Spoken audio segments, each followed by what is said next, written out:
Well, good morning, everyone. Hello, my name is Rose Spickler. I'm the Director of Statewide Engagement for Michigan Sustainable Business Forum. And I'm pleased to welcome you to today's presentation of the Michigan Sustainable Business Forum webinar series. For those of you who aren't familiar with our organization, the Forum is a collaboration of businesses and institutions dedicated to promoting practices that advance climate leadership, social justice, and the creation of a circular economy. We host events and programs throughout the state, including this monthly Michigan Sustainable Business Forum webinar series. The MiSBF webinar series is presented by Schupan and Foresight Management. And the 2023 Michigan Food Waste Reduction Roadmap is made possible by Michigan Department of Environment, Great Lakes, and Energy. Please do consider becoming a member of the forum. If you are already a corporate or institutional member of one of our regional programs, a professional MiSBF membership is complimentary. If not, you can become a professional member today for only $50. Now I'd like to introduce our program for today, 2023 Michigan Food Waste Reduction Roadmap. For our attendees, please note that you can share thoughts and questions with the panelists or all attendees through the chat function. We'll have time at the end of the presentation for open questions and answers. Now I'd like to welcome our presenter for today, Daniel Schoonmaker, Executive Director of Michigan Sustainable Business Forum.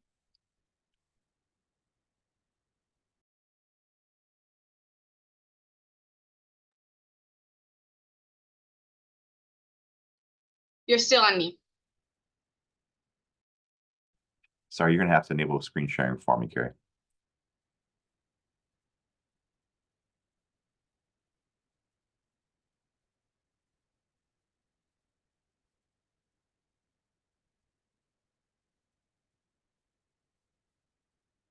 Thank you.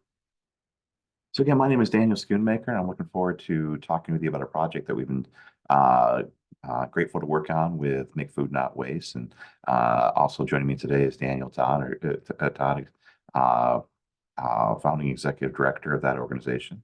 And we'll be having a discussion, answering your questions after I share a few slides with you over the next 20 minutes here. So I'd like to start out in how our organization became interested in food waste. And I think it's a different story depending on how different organizations come into this issue. So ours started with a project we did back in 2016 and had the opportunity to do again this past summer, going out to landfills across the state of Michigan and sampling what was actually coming out of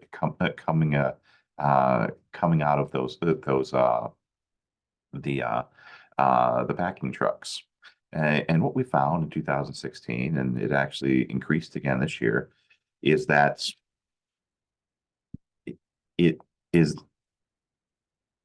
there's nothing more common in our landfills than wasted food. This past study, we found there was 19.2% of total waste was wasted food, and if we characterize that across the state, that's going to equal around 1.5 million tons of material that is being disposed in the state's landfills and one waste energy facility each year. As a quick parenthetical, if I pause for a second there. I realized that we're not wearing proper PPE in this photo. So just note that this was taken for illustration purposes in case you feel the need to send us an email about that later. So when we break that down, this is what that looks like. So by far and away, more food waste than any other material currently going to landfill, and we expect it to stay that way until we do something about it. And that's especially important because food waste generates a larger impact than virtually any other standard material that's going to our landfills. Food waste begins generating methane almost immediately. Methane is a much more potent greenhouse gas than carbon by a factor around 85. So a pound of methane is 85. It contributes to climate change 85 times more than an equivalent pound of carbon. This is actually from the spring, a satellite image of a landfill that I had actually initially thought was in Michigan. Turns out there's also a Pontiac, Illinois, but it's representative of of what a landfill typically looks like over the course of a week, and the degree of emissions that are coming off. And with food waste, methane is particularly insidious because though our state, both through regulations and voluntary investments from industry, have worked to install and develop best practices for landfill gas capture. Uh, Food waste begins decomposing almost immediately and releases those emissions before uh, those capture technology can even be installed. But most emissions actually happen before the landfill. And if you actually hear Make Food Not Waste story, they're going to talk about climate change, and they'll probably mention the book Drawdown and how addressing food waste is one of them, and arguably the most impactful solution to reducing greenhouse gas emissions. 14.5% of our harvest is lost or waste. Uh, that's the equivalent of 625 billion gallons of water that we're wasting each year in Michigan. It's contributing to the animal agriculture nexus that we often hear a lot about uh, in the course of methane emissions. We're losing over 1 million meals to food loss and waste. And across the country, that's where food waste is representing 2% of our U.S. energy supply. So in response to that, on a global, national, and state scale, there's been a development to address and act on this issue. So beginning with the United States Sustainable Development Goal, it was determined that we could initially uh, uh, make a large impact or virtually erase on this planet if we were to reduce food loss and waste by half by 2030. And that evolved into a climate emissions conversation. And was later, but not much later, approximately the same year, adopted by a trio of federal agencies, the U.S. Department of Agriculture, the Environmental Protection Agency, and the FDA, with an equivalent goal. And this past year was incorporated into the Michigan My Healthy Climate Plan. In Michigan, and in our country, and on our planet, we're all working to reduce food loss and waste by half by 2030.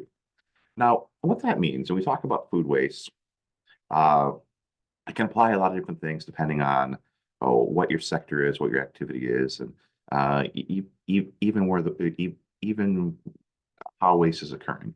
Uh, so you hear, instead of food waste, you'll hear say food loss and food waste reduction.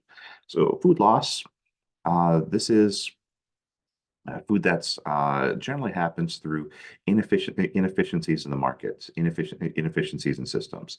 This happens on farms. This happens in manufacturers. This is food that just doesn't find its way to consumers due to issues with supply and demand, lack of capacity for picking and harvest, storage issues, transportation, and that represents around 32% of food loss and waste combined. The balance of that, approximately 60%, is food waste. So this is what we typically think of food waste. So it's spoilage, happens in homes and consumer-facing businesses, grocers, food services, and at home. And this is usually the result of individual behavior. So we purchase too much, we put too much on our plates. We weren't able to use something before it expired. We ma- we made it poorly and couldn't eat it as well as byproducts that emerge that emerge and not through any necessarily inefficiencies. So, for example, the carrot top, but it could still be captured for a more beneficial use. Those have been following this issue for a while, probably familiar with the EPA food waste hierarchy, which was an inverted pyramid that was around since the 1990s. That was recently updated with the past 2 months with this new wasted food scale, and it signifies the same general concept, but instead of using a pyramid, it captures a half circle, kind of giving that impression towards a circular economy. And each tier represents either the most preferential towards emissions or additional human benefits, moving on the left to the best to the worst.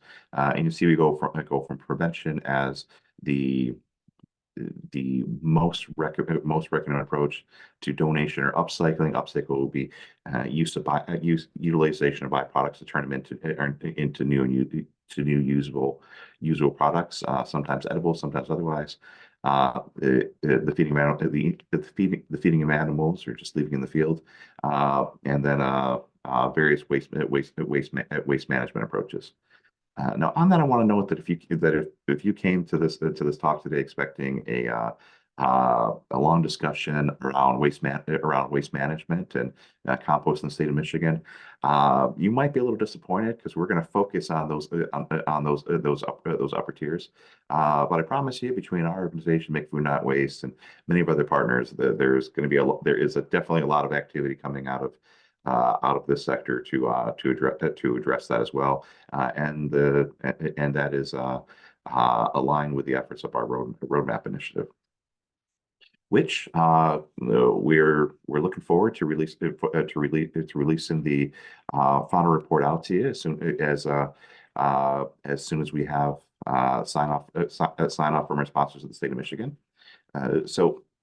As a quick introduction, as I mentioned before, the My Healthy Climate Plan introduced the food waste reduction goal last year with a lot of definition for what that would mean for the states, and even what was meant by a 50% reduction. So we had the opportunity and we're able to propose a project to the state of Michigan, which was again partially funded by Eagle, as well as other sponsors and our mutual organizations, to begin a stakeholder-driven process to create a strategy for Michigan on how to reduce food loss and waste. If nothing else, we're hopeful that this project is going to create a shared language and elevate the understanding of these issues. But ideally, this effort becomes a catalyst to move forward a more intentional community around the state around this issue, to bring more people in the conversation, and elevate the fantastic work of champions like Make Food Not Waste, and the many others who have supported this process over the past year. So we actually define what that goal looked like. Start with 50% of material that's currently going to landfill.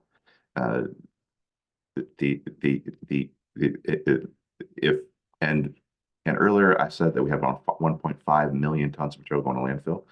We're going to use our benchmark as the 2021 estimates from the REFET Insights engine. Nationally, REFET has emerged as the standard for food loss and waste tracking, and we're trying to be consistent to those national efforts. So with that, a 50% reduction of food sent to landfills, diverting into compost facilities, anaerobic digestion, or animal feed, as well as potentially byproduct utilization, such as biomaterials. That represents around approximately 600,000 tons of additional material. Then we want to, through food loss and waste prevention, work towards a 25% reduction in total wasted food in the Michigan food system, which again equals around 600,000 tons, for a combined 1.2 million tons of food waste removed from the system, which represents the Michigan wasted food reduction goal. So to get there, we look at five different sectors.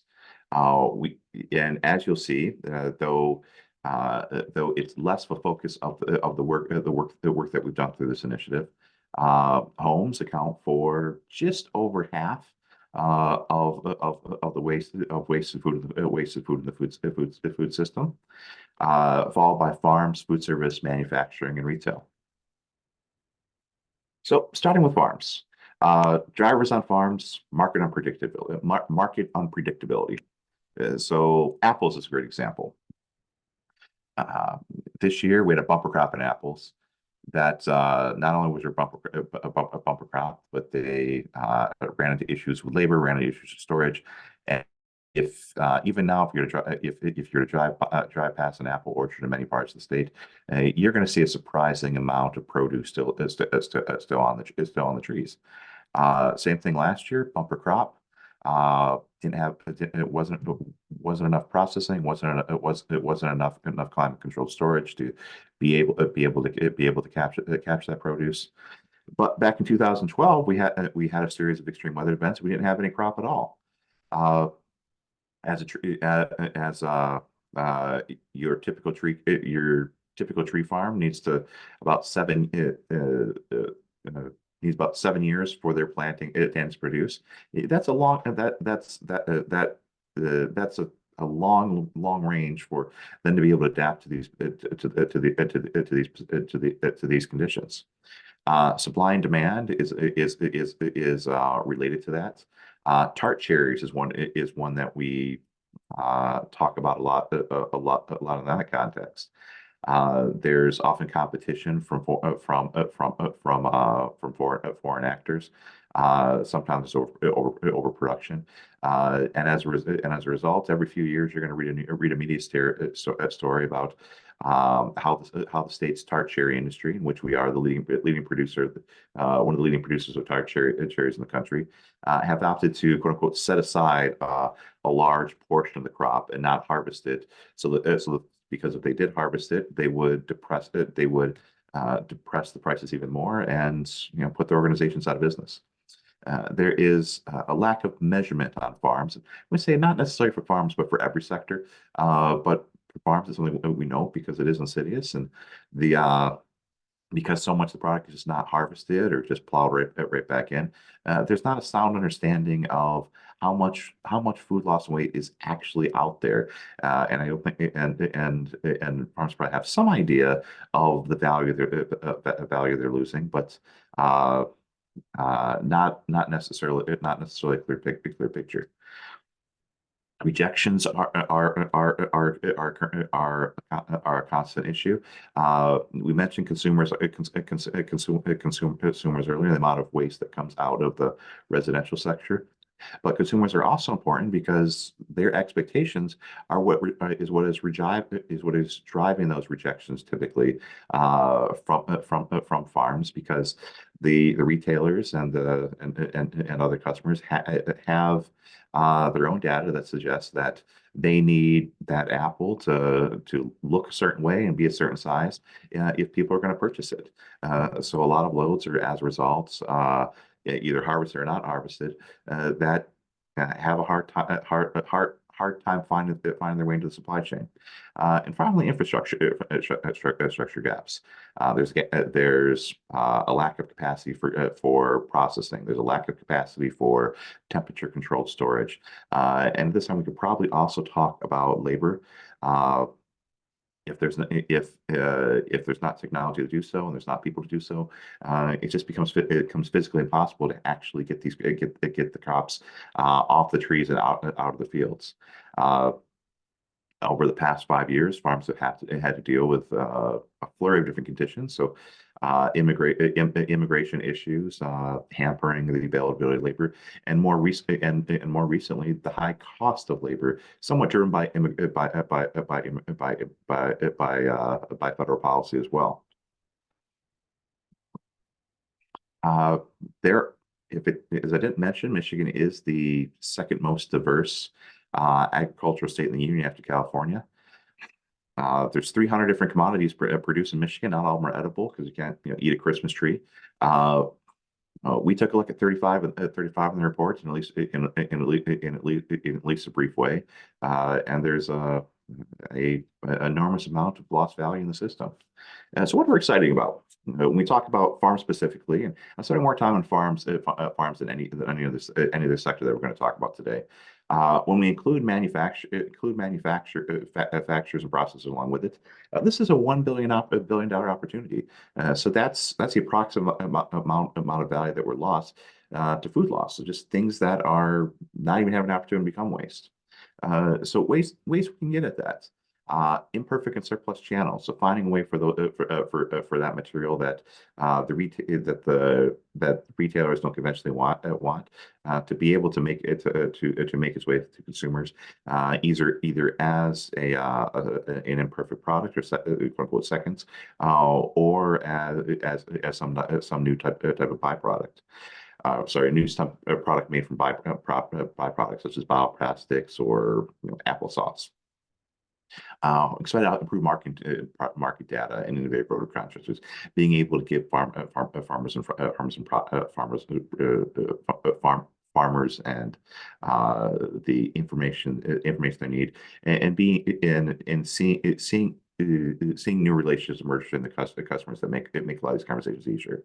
We're excited about investments in infrastructure, cold chain storage are good examples. Increase in processings, anything that can happen to address labor issues, and finally increase donation and gleaning. Next, I'm talk about each sector a little less in depth. Manufacturing. So we've talked to a lot of manufacturers over the past year. Some of them, if we talk about processors, are fairly integrated into the farms. Some use our representative W.K. Kellogg product here. Look more like traditional manufacturers. And we engage, especially the traditional manufacturers. We're finding, when we're talking about food loss and waste, they're somewhat at the beginning stages of addressing this issue. So a company like Calstick and Kalamazoo, they actually have adopted a 50% food loss and waste reduction goal specifically. But most manufacturers you talk about, when we talk about food waste, they're likely talking about zero waste to landfill and composting, and how you get things out of the landfill. And then after that, they're talking about things actually in their product lines. They're talking about things like packaging. They're talking about decarbonization. So how do you get your scope 1, 2, 3? And maybe they're talking about things like local purchasing. And I think this is representative that though food manufacturers are beginning to recognize and start to adopt the language of food loss and waste, the currency for quite a long time is different. It's been zero waste to landfill. It's been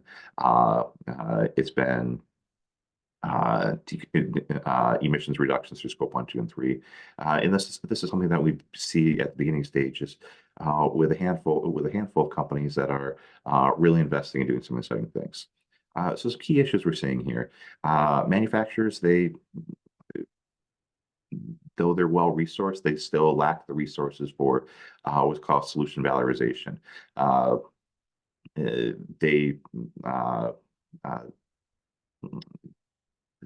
Personnel is has a lot on their it has a lot of things on their plate, and usually, if unless it becomes some type of some strategic top-down initiative, the types of solutions that we would that you want to see to begin really promoting food waste prevention are optimization things that they don't necessarily have the time to investigate and test out, and when these things happen, it's often because they participated in some external support program.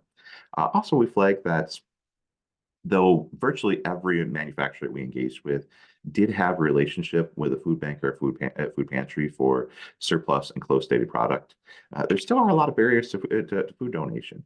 Uh, we hear a lot of stories about uh, surplus material being in quantities or uh, conditions that are very challenging for the charitable food system to be able to use.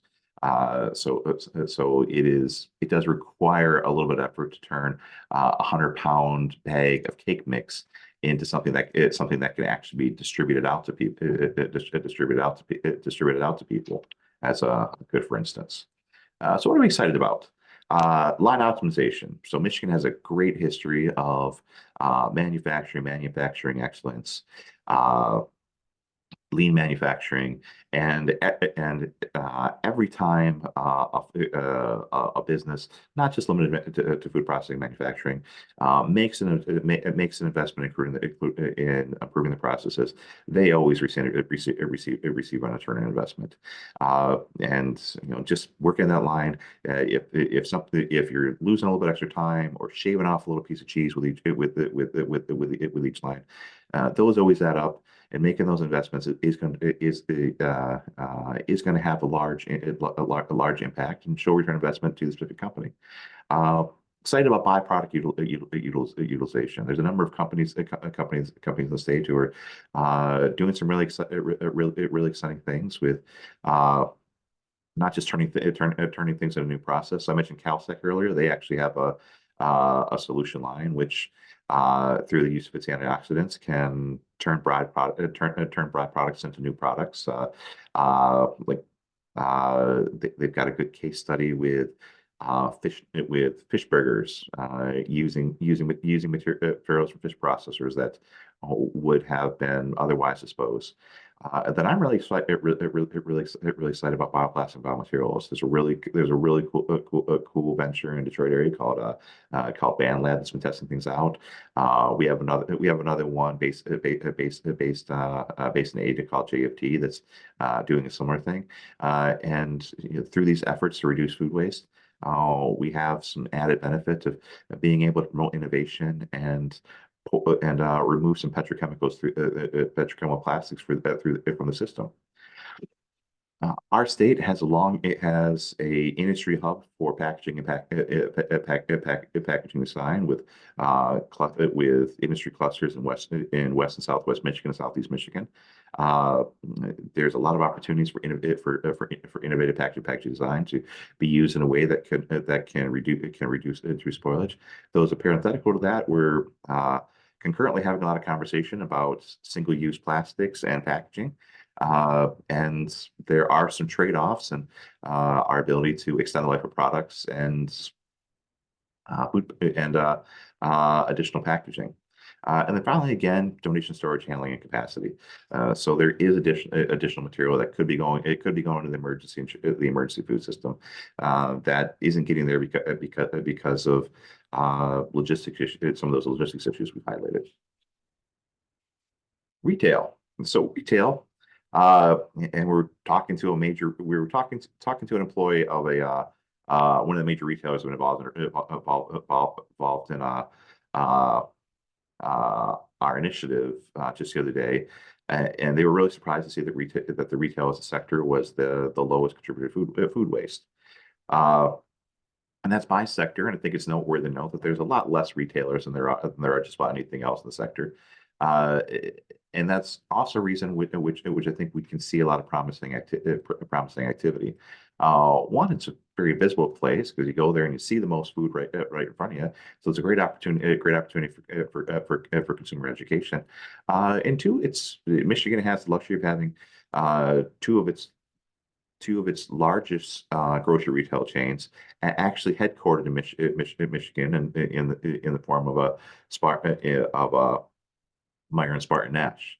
But beyond that, it is a highly concentrated industry. And if we're whether or not we're working at the store level or at a chain level, uh, it it presents a greater opportunity to be able to move things forward because there's less decision makers to have to implement. Something I'll highlight that I'd like to talk about chance we get. A lot of retailers have had a great deal of success with the Flash Food app. This is something that's emerged over the past 3 to 4 years. If you haven't check it out. I think there's a number of comparable solutions out there, but it's an app that stores have sort of a gamified version of your manager special shelf. And that allows people to be able to access food at deep discounts, and in a more intentional way, be able to get food that by and large, at a much more likely chance of becoming food waste, actually into people's kitchen to use while saving them money and also retaining some value for the retailer in doing so. Some of the things that we're excited about here: consumer education. Uh, Again, this is the place people go where they see the most food, and they go there and they're often going there just for food. It's a great opportunity to reach people, and it's a great opportunity to promote behavior change. Standardized date labeling. Uh, if you're not aware, date labels don't necessarily mean a consistent thing. There's a difference between the quality date and the safety date. There's different interpretations between various retailers, different product lines, and standardizing that either through voluntary industry approaches, things that would happen at the state level, or things that would happen at the federal level, could go a long way to improving improving the markets and improving consumer understanding of the food they have. And finally, measurement technology. And you kind of go into this and think like, oh, these retailers are so heavily resourced. They they uh they have a great idea. They know everything there is to know about their products, how much they're wasting.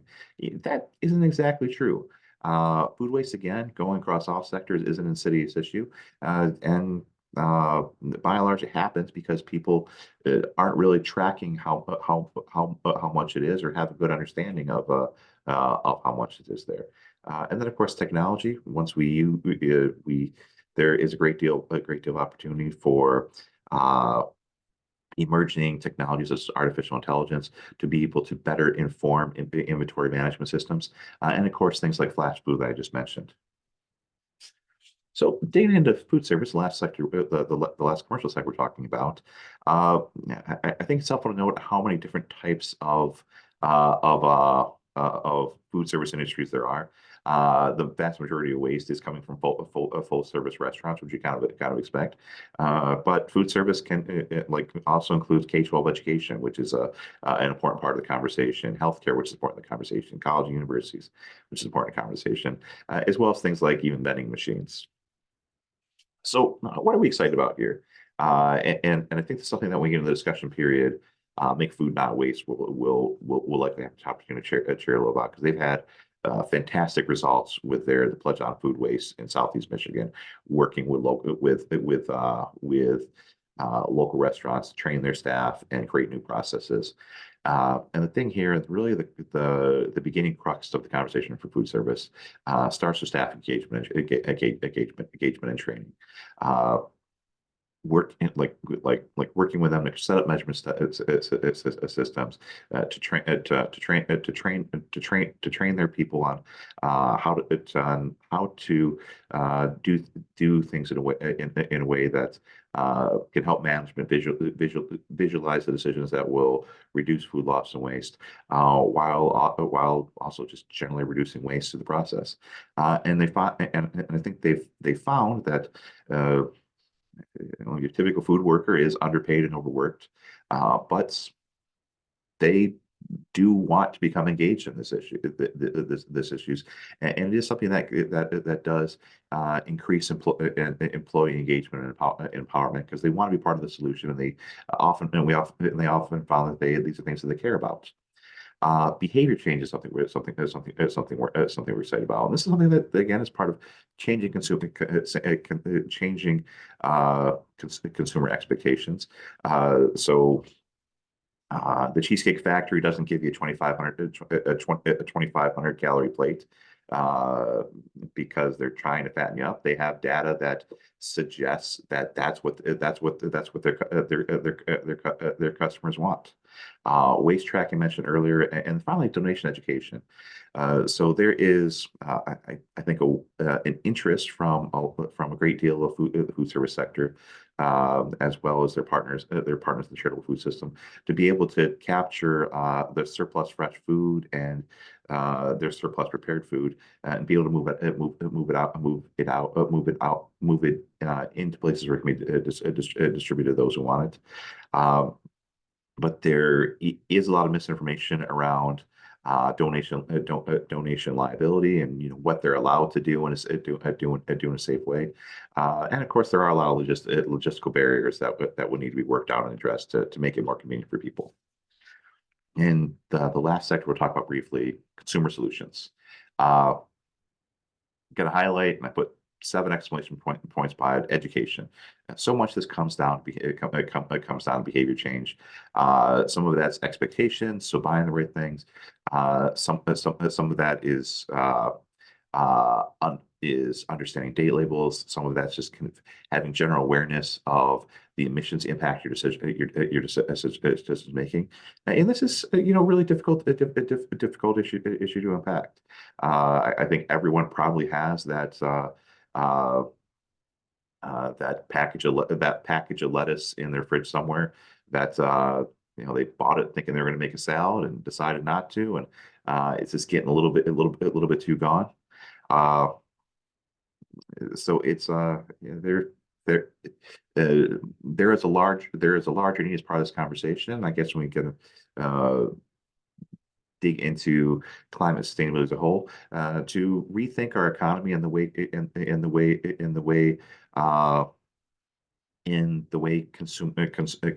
people consume and purchase and plan their daily lives. Compost infrastructure is something we'll highlight here, because we really need improvement on that in the state of Michigan. Package design is something else we're excited about, as mentioned earlier, as well as date labels. So key findings of our work. The first I want to flag is that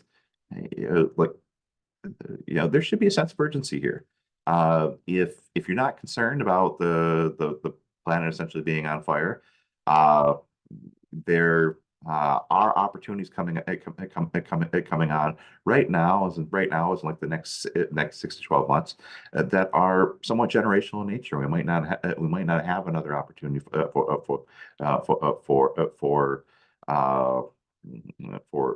quite some time. The Inflation Reduction Act is funneling billions of dollars into emissions reductions investments. That's a great opportunity to begin capturing resources to advance food loss waste reduction. The Part 115 materials management planning process for the state of Michigan is starting up this year, which is a 3-year planning process by which each county, or each region of counties, is going to develop a new plan for materials management. And this is the time which at the very least we should be talking about food waste management at end of life. But reasonably should also be should also be talking and asking for resources and funding to the degree allowed to advance food loss and waste reduction efforts.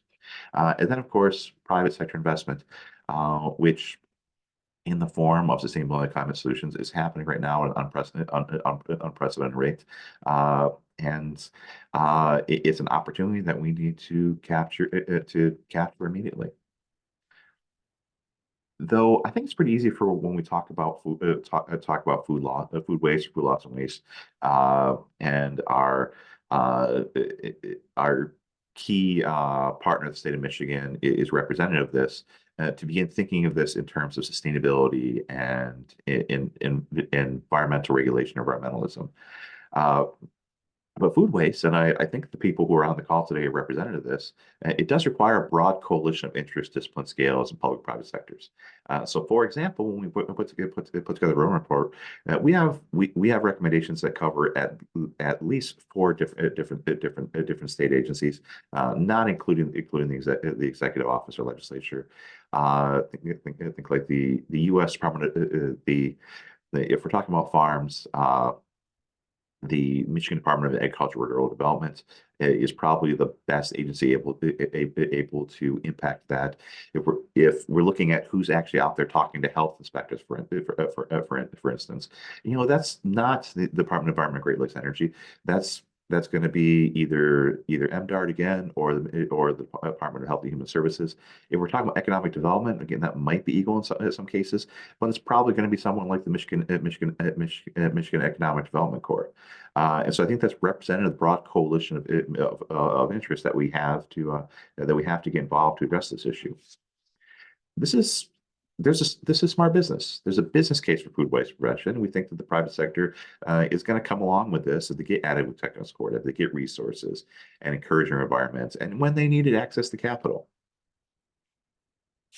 As I noted earlier, food loss based on refed expectation, and the ones where I think it's the literal most lowest hanging fruit. That's a $1 billion opportunity. But if we include food loss and waste across all sectors, it's a $1 to $6 billion opportunity. So addressing this is going to retain a lot of value in our state. And to get there, we're going to need education, engagement, and tools to promote behavior change, and that's especially important for consumer-facing businesses. The charitable food system is a very important part of this conversation as I start to wrap up. So via refed, we estimate that there's around 1.1 million meals that are wasted each year. We did an analysis starting with what was coming out of the members of the Food Bank Council of Michigan. And we don't know how much food exactly is being distributed in the state. And we've kind of run an estimate between if those food banks are responsible for 20% or they're responsible for up to 80%. Because obviously your local pantry, they're getting food probably from the food bank, but they're getting food from many other sources as well. So we think that per year, around 30,000 to 130,000 tons is distributed. And if we say 30% of the total distributed, so including things that aren't donated, what we come to of profits actually donated rescue food is around 30,130 tons. Now, that's actually a really big number in the course of loss and weight. If you keep in context of how some of the other solutions are impacting. So commercial compost, what we in our industry we've spent a lot of time talking about because we're trying so hard to help restaurants access that. That's only currently accounting for 2,000 tons per year of diversion. So our food rescues are doing substantially more than that. And again, they're not diverting food waste. They're usually addressing food loss. But it is arguably Michigan's most successful solution to the things we're talking about now. but rescue donation is very operationally challenging. And I think there's a perception that that food banks and food and local agencies that they want a lot more donated food, and that's not always the case. A lot of times they would rather just have a check or have a consistent supply of of non-rescued food because it's operationally easier. Like the it's if they're not using rescue food, it's more consistent. It's typically not close dated. There aren't operational repackaging challenges. So the organizations that are really putting a lot of effort into rescue, they have unique qualifications, and it should be celebrated for what for the efforts they're doing. Now, if those efforts are going to keep pace with our goal to reduce food loss and waste by 50%, uh, we would want to see food rescue double. Now, if it were to double, that would go around depending on uh, how much is actually being donated and distributed presently, around 5% of food loss and waste currently in Michigan, which is a pretty substantial number if we're trying to reduce by 50%. But as we have this conversation, it's important to still keep the focus on root causes. So we don't ever want to let this conversation drift to a point where we're looking at the food insecure as a uh, a waste management strategy. Briefly want to highlight recycling opportunities. We have to talk about this briefly in our work. We're not going to talk about this very much today. Have talked about how excited we are about upcycling opportunities. Haven't talked much about animal feed, but that's something I think we do pretty well in the state. Breweries especially. Brew Vaught, which is Grand Rapids, where I live. They actually have kind of a circular system going. They send their spent grain up to a cattle farm in Remus. That cattle farm sends that spent grain back down in the form of a ground beef and steaks, which make its way onto their menu. Compost, talked about that briefly, and then anaerobic digestion, all options to begin addressing things at end of life. Though we don't really mention it here, if you're not aware, the Whirlpool actually owns the InSinkErator brand. So maceration towards the sewer is also a Michigan-based solution for food waste prevention. So to wrap up here, the recommendations we're making.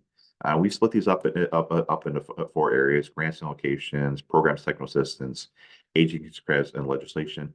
And looked at the various themes that we have here, from community engagement down to big bulk movement, in which we have one specific investment. And the priorities from that, again, grants for local projects and plans. Really want to see investment to be able to catalyze the movement here. Technical support, educational campaigns, especially for donation liability and date labels, especially for behavior change, and data collection, helping businesses target, measure, act. Last week I did a version of the slide that I had to consider uh, to begin considering a ban on landfill waste and municipal industrial waste streams. 8 states have already adopted have adopted such bans, and if Michigan wants to be a leader, that's probably something that we should begin thinking about. We're really reluctant to put a bullet up here because I did so last week and it became a front page article on MLive, and that was kind of the takeaway I wanted from this conversation. But just want to wrap up and say that's where a lot of the national conversation's going, and Michigan should be having that conversation as well. So, thank you for giving me the time to speak, the time to chat with you today, and looking forward to hearing your questions.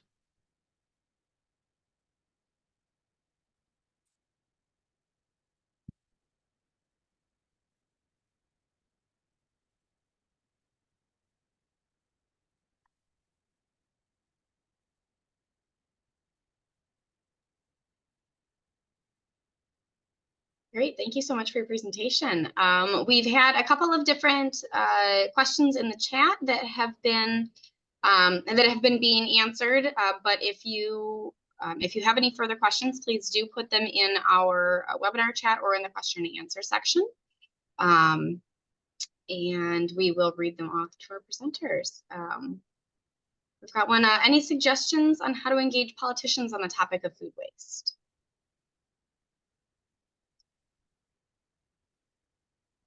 Well, I think our suggestions would be to engage them. The uh, uh, through the information we provided in the roadmap, through information you can also access through Make Food Not Waste. It's already available on their website, as well as any of many national resources such as ReFed. There's a lot of information out there and available.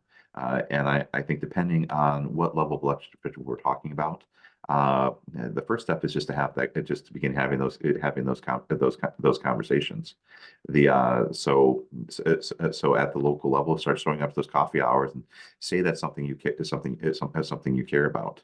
I think Danielle's probably has some talks about if you want to engage with cities specifically, and likewise there hasn't traditionally been a concentrated effort in Lansing to kind of advance these issues, but we're hopeful to begin to start seeing these start up.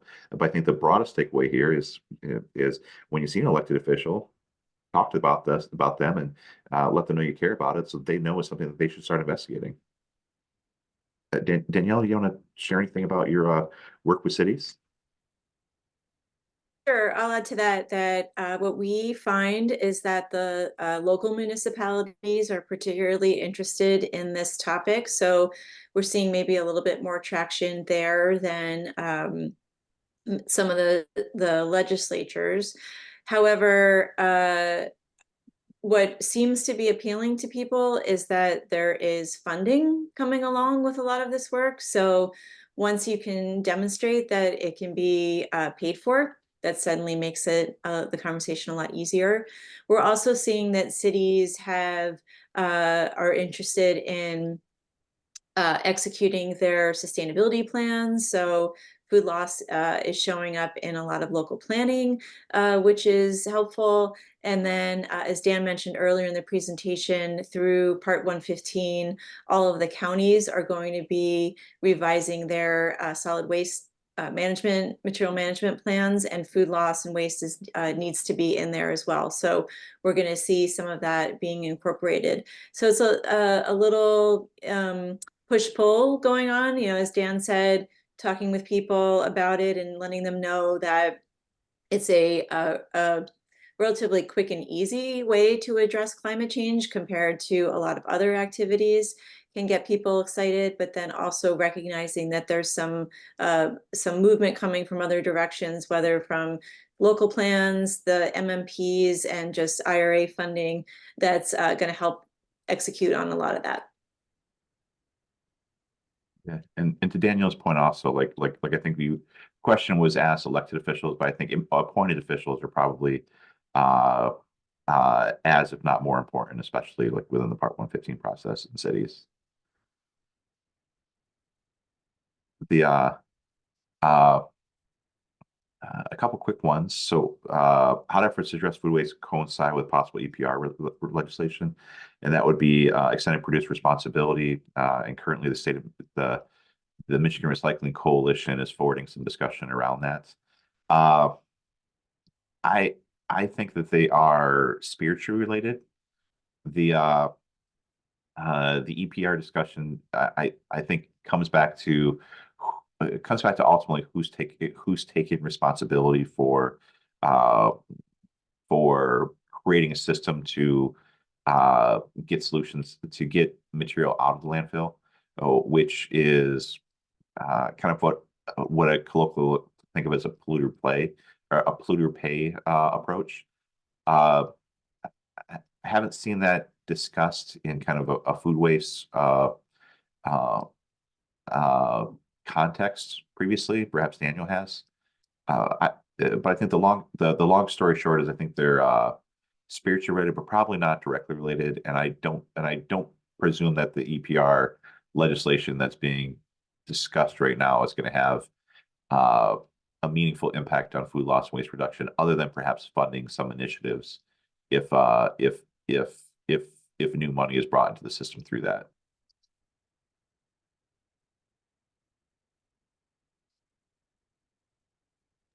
Danielle, is there any thoughts you'd add on EPR? Yeah, that's just my understanding as well, that it's less focused on on actual food waste. It's more about the packaging.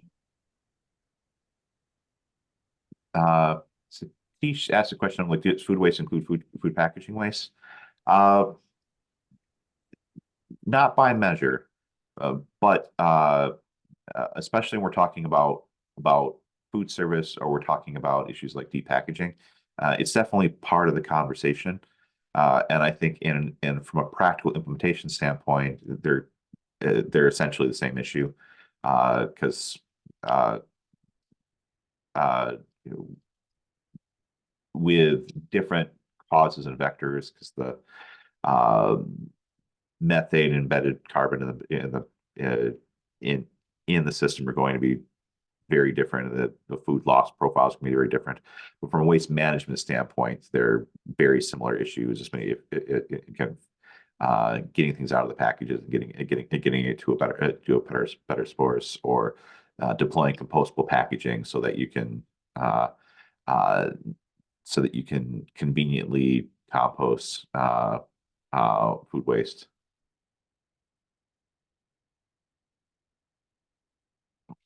Daniel, I want to kick this one to you. What do you think some of the greatest public misunderstandings about this topic are? Some of the things that we hear are, I think most people think that most food waste happens at grocery stores because, to your point, that's where people see so much food at once, and so they think that's the biggest source. Don't realize that it's happens so much in the home. Lack of just realizing that there's a connection between food waste and climate. That when it breaks down in landfills, that it has the effect that it does. I would say that composting raises the rates of rats. We hear that a lot. And what else? Oh, date labels. Date labels are the biggest one, that it's an expiration date, and that means that the food is expired and not safe to eat. I would say those are the ones that come up the most often. I think the one thing I would add that's kind of come out from our stakeholder engagement is that industry kind of that industries have an understanding of how much food they're wasting. Mm. Because I think in the more sophisticated ones, I think they have an understanding of what you're buying, but they don't really have a great understanding of their shrinking, or really what's happening in the food system. And we're hearing that from people who you would generally expect to be very sophisticated. Mm-hmm. I would add to another misconception is or the misunderstanding is around the liability involved in donating food. We hear that a lot from food donors, that their hesitation to donate because they think that they'll be held liable if something goes wrong. And I'm terribly sorry. I have another call at 11 o'clock that I need to hang up for. But if anyone has any questions for me that you would like, and you can stay on with Dan and Rose, but if you have questions for me, please feel free to reach out. My email address is simply danielle@makefoodnotwaste.org. Thank you for joining us today, Danielle, and thank you for all of your work on this. I think we'll be so I think we're going to be wrapping up here as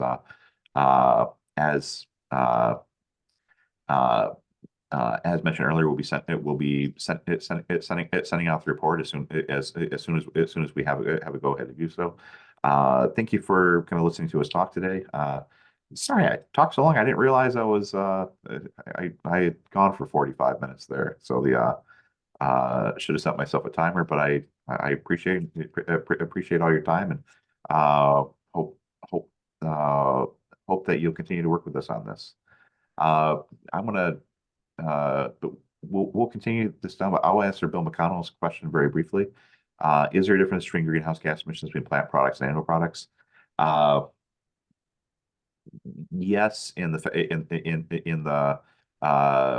terms that animal agriculture is responsible for a greater deal of emissions than what fruits and vegetables would be. The that is kind of a broader point of discussion. But animal agriculture is much more intense in terms of the carbon that's embedded within the products.